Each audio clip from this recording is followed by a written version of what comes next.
On tonight's CTV News, hundreds of homeowners have been at risk of exposure to asbestos. Judo players are preparing for competitions in Christchurch, and University of Canterbury students got overexcited at their annual tea party.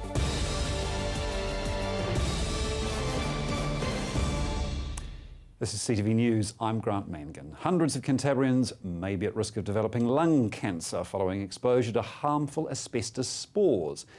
The warning comes as WorkSafe New Zealand launches a new safety campaign for DIY New Zealanders. It's no secret that thousands of Canterbury homes contain asbestos. The deadly mineral was often used in the construction or refurbishment of New Zealand homes between 1940 and 1990, and it's virtually impossible to identify by eye.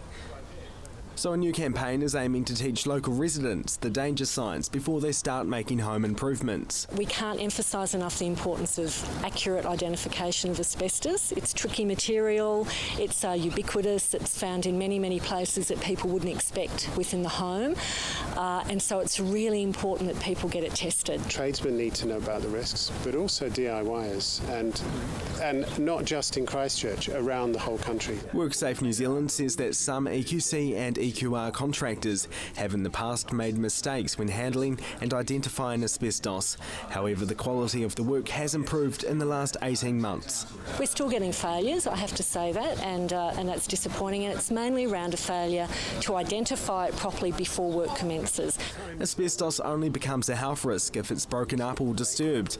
Problems occur when the fibres are released into the air. When the fibres get friable, they're very small, they get down into our lungs, and they cause mesothelioma, which is a particularly nasty cancer. It's estimated more than 70,000 dwellings in Christchurch were built using asbestos. The new campaign, Asbestos Aware, is teaching homeowners what asbestos looks like, how to test it and how to manage it, in the hope that they won't be getting sick, unlike countless miners and tradesmen who have handled the mineral over the years. So miners were the first wave, tradesmen the second. Now there's a third wave potentially of DIYers, and that's why this website hopefully will mean we don't have a third wave here in New Zealand. These council flats all have stippled ceilings containing asbestos. Another common place to find it is in the backing of lino or under the floor tiles. The Christchurch City Council is removing the asbestos in this social housing unit as earthquake repairs take place. The main issue is the stippled ceiling above us, which has got asbestos products in it. It's not a major health hazard at the moment because it's encapsulated and it's not friable and it's not the sort of airborne variety. It's an example of what type of ceiling to avoid ripping into when undertaking DIY renovations. If you come across one of these ceilings, it's best to send in the professionals.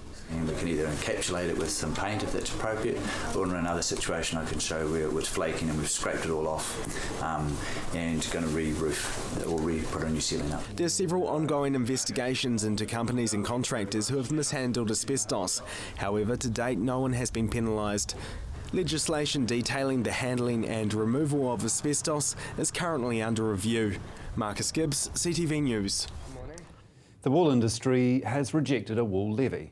After a final tally of votes, the wool levy group confirmed that despite a large turnout from voters, 57% voted no against the levy, with 42% voting in support. The wool levy would have generated more than $4.2 million a year to represent and develop the industry. The levy would have collected 3 cents from each kilogram of wool received from farmers. The levy would also have set aside $2.7 million for education towards the international campaign for wool and educating retail staff. The wool industry is the third largest exporter in New Zealand, generating more than $700 million in revenue a year. Local judo players are gearing up for the national championships. They're competing in front of a home crowd, with the competition being held in Christchurch this year. Emma Cropper caught up with the players ahead of the contest. They're among New Zealand's best judo players. Local teams taking on the country's best and coming out on top. 18-year-old James Entwistle is training to defend his junior men's under 66 kg national title.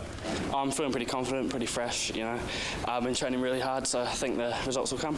Judo is a family affair. His younger brother Sam also defending his gold medal after last year's win. Yeah, it's hard training here, but it's good, yeah. What's the hardest part about it? Probably fitness. This weekend they'll prove if it's possible.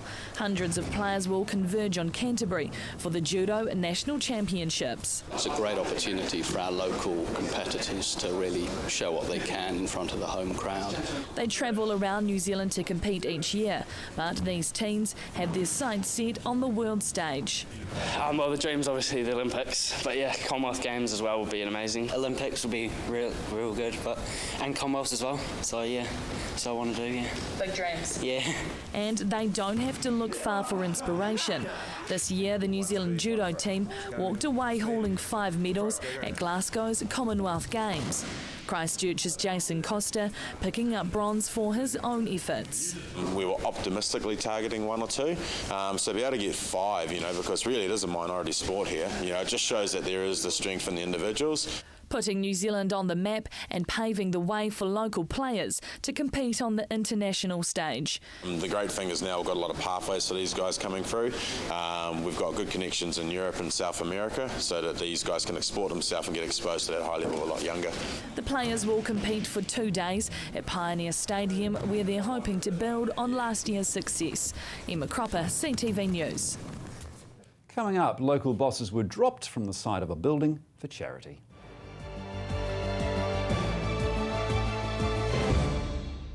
Action Removals, offering short or long-term storage facilities, full packing services, comprehensive rates, all fully insured and with 6 vehicle sizes to choose from.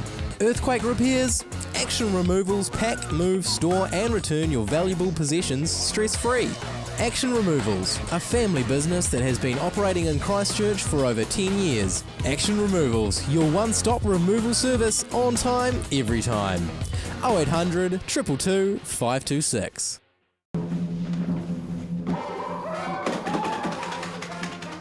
Avoid the monkeys when it comes to relocating. Trust A1 Movers, a family business since 1993 that guarantees a professional job every time. We carefully handle and wrap your valued items, ensuring they have a safe journey. Secure storage and insurance options are also available. A1 Movers, the careful, caring, moving company. Oi! Hi, I'm Mark and welcome to Stay Well Pharmacy. Whatever the season, Stay Well Pharmacy has you covered. As an integrated pharmacy, we stock all the well-known pharmacy medicines, as well as quality nutritional and herbal treatments. Our team of pharmacists and full-time naturopath are here to help you find the products and advice to suit the needs of you and your family. So come in and see us at Stay Well Pharmacy, 27 Shands Road in Hornby. Stay Well Pharmacy, live well, stay well. Espresso Car Wash. Bring back the shine with options from an express wash for just $28 up to a fully detailed interior and exterior grooming package from just $63. We also offer services such as interior shampoo, wax and polish, aircon treatment, odour eliminator, vehicle de-stickering, the list goes on. And don't forget our gift vouchers, no matter what the occasion. Espresso Car Wash at 5 great Christchurch locations. Corner Lincoln Road and Morehouse Ave, The Palms, Northlands, Ferrymead and the Hub Hornby.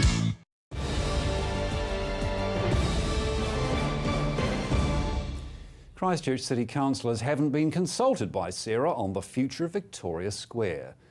Christchurch Mayor Leanne Dalzell has now publicly commented on the news.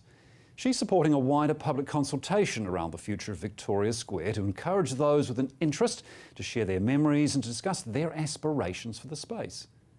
Council staff have been working with the Christchurch Central Development Unit, the CCDU, and Te Rananga o Ngāi Tahu on the Victoria Square design. Today, dozens of Canterbury workers had their wishes come true when their bosses jumped off the side of a building without even a push. Marcus Gibbs has the story.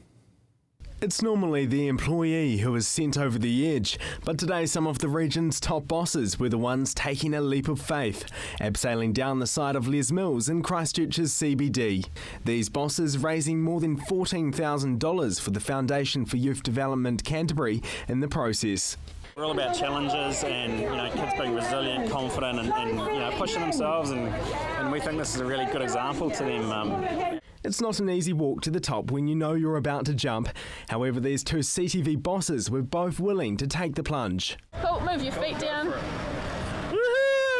Along with the rest of his fellow bosses watching in the crowd below, Andrew Keeley took up the challenge.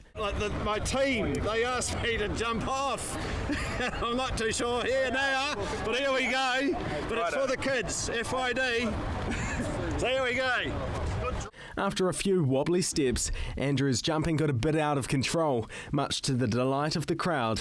Halfway down, and these two bosses were already celebrating their success. They were just two of 30 brave men and women who ditched their formal attire for a harness and rope. These bosses are used to some pretty torrid times in the boardroom and what they do every day, so this should really be a walk in the park in a way. The Foundation's founder, Graham Dingle, was also not one to back down from a challenge. The 69-year-old wasn't shy about joining in. So yeah, we've had some pretty amazing people get off here. The abseiling instructors who gave up their morning for the charitable cause were keen to help out. Oh, today's challenge is awesome. We've got all these great challenges coming up and just having a blast. Standing up here on the rope, and then it's just a matter of leaning back and just totally committing themselves to it, and it's for a good cause, so it's good to be doing it. The morning made more enjoyable by some of the more creative approaches to the challenge. The Youth Foundation helps everyday New Zealand children and teenagers by teaching them resilience. For every $400 we get, it's another child in that program, so, $13,000 is a lot of kids. The Foundation hopes to run the fundraiser again next year, and you can be sure these Canterbury bosses will be back for round 2. Marcus Gibbs, CTV News. One of the biggest events of the year for Canterbury students is the annual Tea Party. Joelle Bautista headed along to the event to meet the volunteers and check out the antics. Hundreds of University of Canterbury students dressed up or dressed down, celebrating the last day of lectures. Community police, ambulance staff and more than 35 volunteers out in full force looking after the students. The two main volunteer crews work together, an organisation called Red Frogs and Huge, one of the campus clubs. We started at 7 a.m. Cooking pancakes in flats. Roughly around 1,000 students today got pancakes put into them, which is awesome. So as you can imagine, we've just been going hard. Ben Kendrew, young adults pastor with the Huge Club, says the team loves being a part of the celebrations.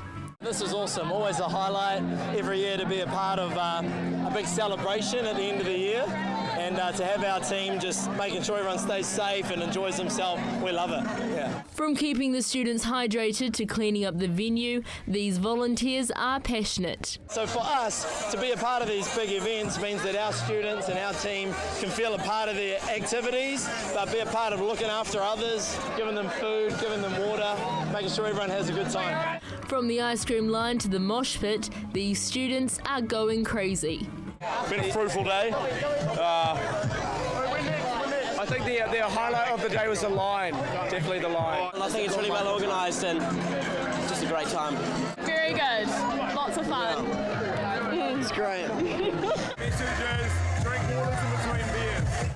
Both Huge and Red Frogs each have teams of 18 volunteers, working in the first aid tent, handing out water, as well as assisting drunken students. I think that it's a whole lot easier to point the finger at something that needs to change opposed to being part of the change. And for Red Frogs, part of that is, yes, slapping the bandage on the wound when it's there, and so that's being in a first aid tent, looking after someone who's vomiting or looking after someone who needs help. A busy day for community police, who work hard minimising trouble and disorderly behaviour. Ollie Nelson says supporting the students is important. For Red Frogs, Ollie Nelson says they want to be the fence at the top of the cliff, opposed to the ambulance at the bottom. Overall, when we have turned up the flats and engaged with them, at first they've been like, do we want to eat? Is eating cheating? 6 before 6, there's all these kind of mentalities. But one thing we have loved is as we've gone into flats and hung out, people have been like, yep, cool, let's get some water, let's stop drinking for half an hour, let's eat some food. And so yeah, you're always going to have those guys that are pushing the limit, but at the same time, I think most people here are just wanting to have a really good time, so that's exciting. Most of the volunteers are students themselves. Spending their final day of classes looking after their drunken classmates is a form of service to their community. Ollie Nelson says for both organisations, being actively involved in the day is important. There's twofolds. One of it is let's be here to help in the moment of need and not be just looking at it going that needs to change, but then also being a part of the party and actually helping to lift the atmosphere of it helps us to actually, instead of just be subject to culture, help shift and influence culture. So. Joelle Batista, CTV News. Canterbury Police are appealing for witnesses to an incident involving a car and cyclist that happened just after 7 a.m. this morning on Fitzgerald Avenue. Police believe the incident started with a verbal confrontation. It's alleged to have resulted in a car and bike colliding and then a physical confrontation. Police are asking for anyone with information relating to the incident to contact Crime Stoppers on 0800 555 111. Still to come, your local weather update.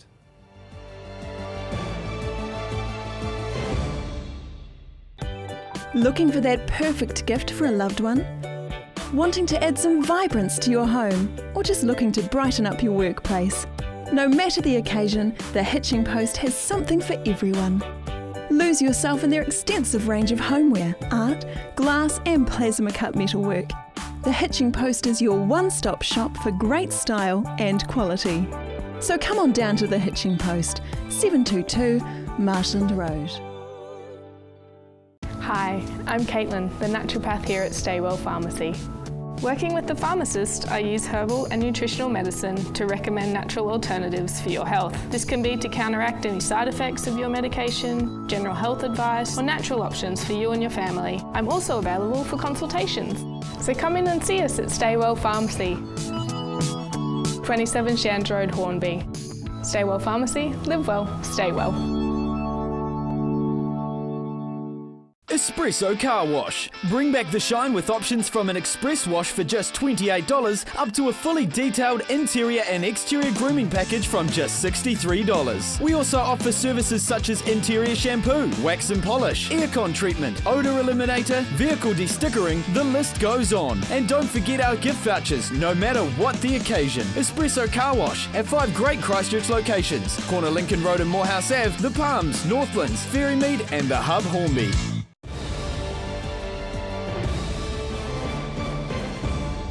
Gordon Findlater joins us now with his preview of the weekend sporting activities.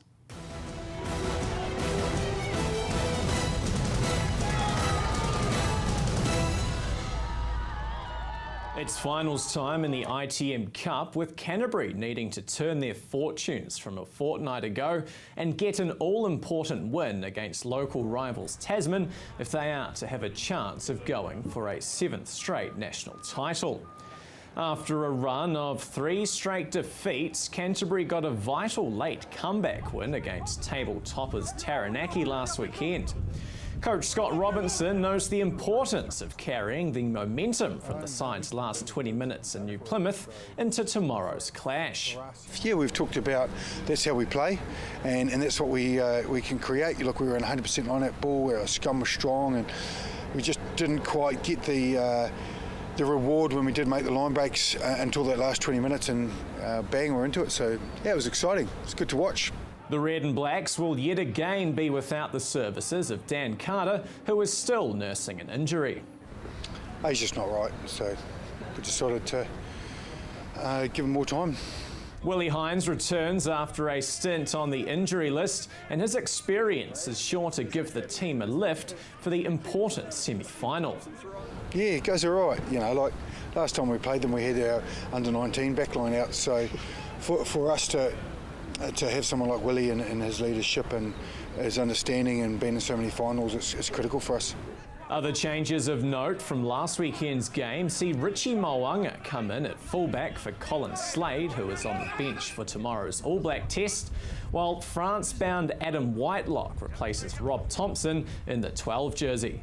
Tomorrow night's game kicks off from Nelson's Trafalgar Park at 7:05 with the winner of the match meeting the winner of the Auckland and Taranaki game played earlier in the day. The Heartland Rugby Championship also reaches the semi-final stage of the competition this weekend, with 2 South Island teams looking to advance to the final of the Meads Cup, while South Canterbury and North Otago will battle for a spot in the final of the Lahore Cup. The surprise team of the competition Buller will look to go the whole season unbeaten, with their chance to progress to the competition final coming against Horowhenua Kapiti. Meanwhile, defending Meads Cup champions Mid Canterbury will have to get the job done on the road if they're a chance of going back-to-back when they meet Poverty Bay in Gisborne. All of those games take place tomorrow. It's a big weekend of motorsport for South Canterbury this weekend, with the ASCO Endurance Series wrapping up at Levels Raceway tomorrow. Winners of the first and second rounds in Invercargill and Christchurch, Andrew Bagnall and Ant Pedersen, will be looking to wrap up the title with a solid drive. With two second-place finishers, fellow Porsche drivers Paul Kelly and Craig Beard will be there to jump on any misfortune found by the leading pair. The 1 hour title is similarly poised with two Porsches at the top. Auckland's Hugh Gardner has 2 wins to his name, with the Christchurch pairing of Hayden Knighton and Gary Cliff coming out second best in the previous meets. On Sunday, the 2K Cup will premiere in the South Island after a successful year in the North Island last season. A full grid is expected in the opening round of the event, which is designed to attract new drivers into the sport. All cars must be purchased for a maximum of $2,000 and run in basically stock standard condition. 20 different makes and models of vehicles are expected to line up, with the registered ages of drivers for this season ranging from 21 to 80. Our Canterbury women's rugby team are just a win away from sealing a spot in the final of the national provincial competition, but will have to get the job done against unbeaten Auckland. Should Canterbury fail to get a win, they can still qualify for the final, but will have to rely on Counties Manukau upsetting Waikato. Tomorrow's match gets underway at 12:30 from Rugby Park. It was announced earlier this week that Christchurch will host next year's Seoul Rugby Championship match in New Zealand. Next year's championship will be shortened due to the Rugby World Cup, with New Zealand playing Seoul games away to Australia and South Africa, while their only home game will be against Argentina on the 17th of July at AMI Stadium. And finally tonight, the Canterbury Bulls' appeal against Counties Manukau for fielding an ineligible player has reached its conclusion, with the Bulls winning the drawn-out saga, which means the side will now progress to the National Provincial Rugby League final in Auckland tomorrow. With Canterbury, Akarana and Counties all tied on the same competition points at the end of the round robin, the final was originally expected to be played between Akarana and Counties, with the Bulls missing out due to a weaker points differential. With Counties being docked 2 points, the final was then expected to be played between Canterbury and Akarana. However, in yet another twist in this never-ending appeal process, Canterbury will now meet Counties in the final after yet another appeal was lodged against Akarana for fielding an ineligible player of their own, docking them 2 points and putting the side in 3rd spot. The Bulls travelled to Auckland today to prepare for tomorrow's final, which kicks off at 5:30. We will try our very best to keep you up to date with any other last-minute appeals.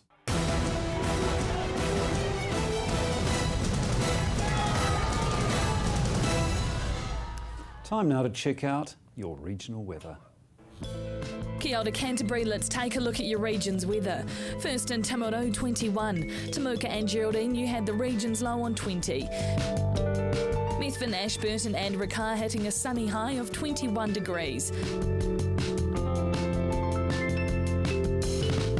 Darfield 21, Leiston and Ralston stealing a bit more sunshine with a high of 23. Looking at Lincoln 23, with the region's high, Christchurch hit a stunning 24 degrees today. Over in Akaroa, they also had the region's high on 24. Rangiora, Kaipoi and Amberley hitting a high of 23.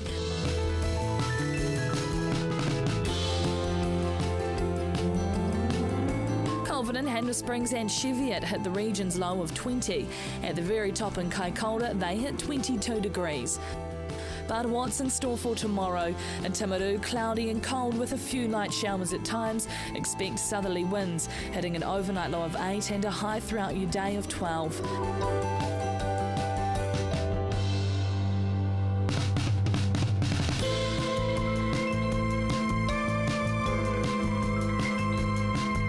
Ashburton, a chilly, dull day in mid-Canterbury, with a few light showers expected and cold southerlies, hitting a low of 8 and a high of 12 degrees.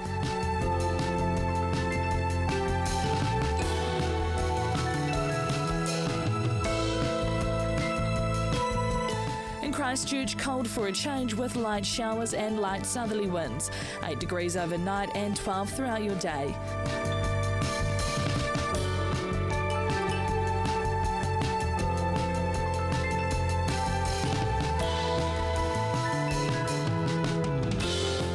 Colder, cloudy and cold with a few light showers at times. Do expect some light southerly winds, hitting 8 at night and 12 throughout your day.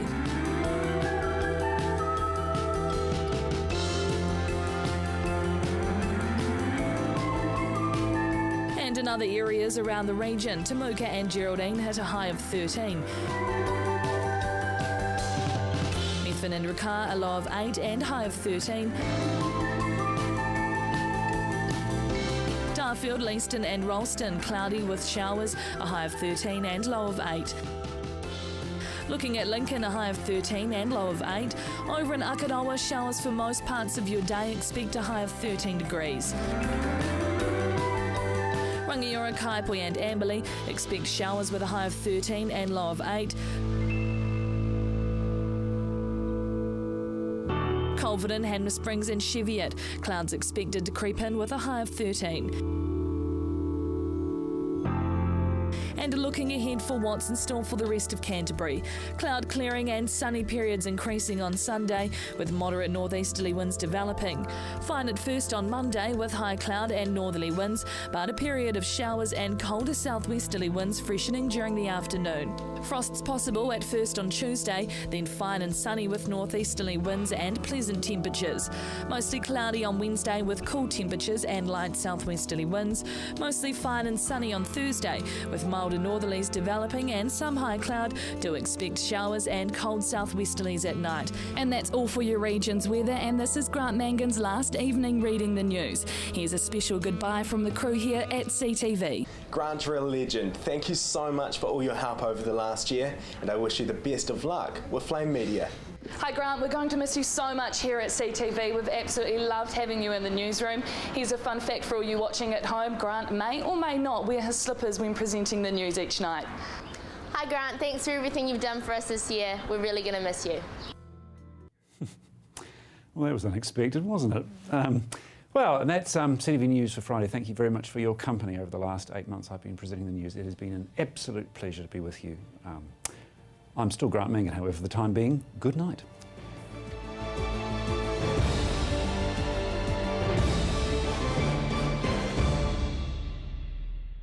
Supporting local content so you can see more of New Zealand on air.